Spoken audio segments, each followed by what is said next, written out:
Hi, it's Deborah, and I'm going to show you a balance exercise that is great for a host of things. So here's what's going to happen.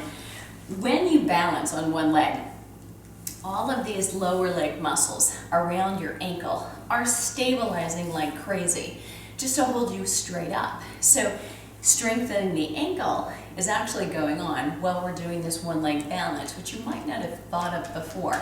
The bottom of the foot is also doing a lot of gripping and receptive work here. It's kind of doing this inside, fine tuning. It's excellent for that. While you're on this standing leg, you're going to be working the side of the glutes, and in the lifting leg, the side of the glute is also working. That's your glute medius, and it really only gets work while you're on one leg. So when you walk and you swing through, we use it a lot. In sport and exercise, we need to call on it more, but it often is a weak link. So if you've had any injuries in your hip and your hamstring, sometimes that glute medius is a part of the reason why. So we're gonna learn how to strengthen it here in what's called half moon pose. And it's a yoga pose that anyone can do. Now I'm gonna do this in the middle of the room. And I'm gonna use my kettlebell just because it's actually elevated. If you do yoga and practice regularly and have access to a yoga block, you can use it, but you actually may want something a little higher than a yoga block, and that's why I'm using this.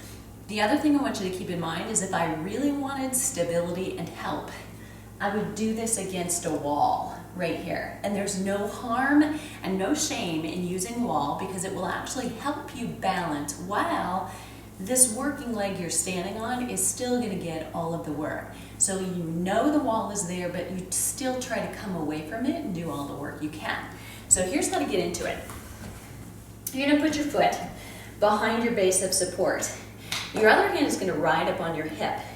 And I want you just to come down and then gradually lift that back leg up.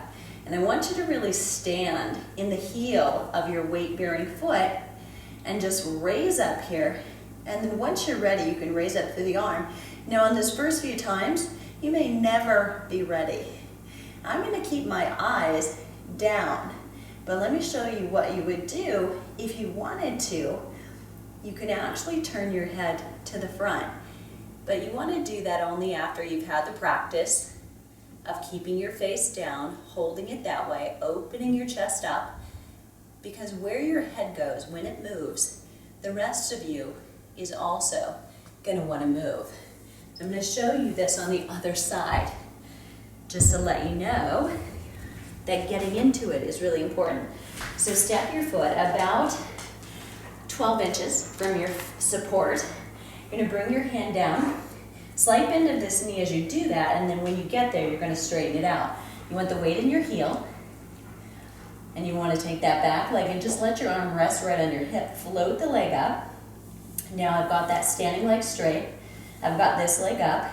If I'm against the wall, my hip is against the wall, my heel is against the wall. And then as I take this top arm up, I'm going to take my back of my hand against the wall also. And then reach up. So the goal is to have my hand here, but not to use a lot of weight on it. And then eyes wherever you need them to go. So in half moon pose, ideally my hands are stacked over one another, crown of my head to my heel is in a straight line, and then I'll come down. And I'll tell you what, there's a lot of fatigue going on in here, and it looks super simple, but that's your half moon pose. Practicing some of those balancing exercises on one leg can really strengthen and kind of drive home everything you're doing with your cardio work on your feet and with your strength training work on your feet, and fine tune some of these inner and outer thigh muscles that we're constantly trying to tone up. You don't see many yoga instructors with big thighs. There's a reason for that. And I'll see you on the flip side.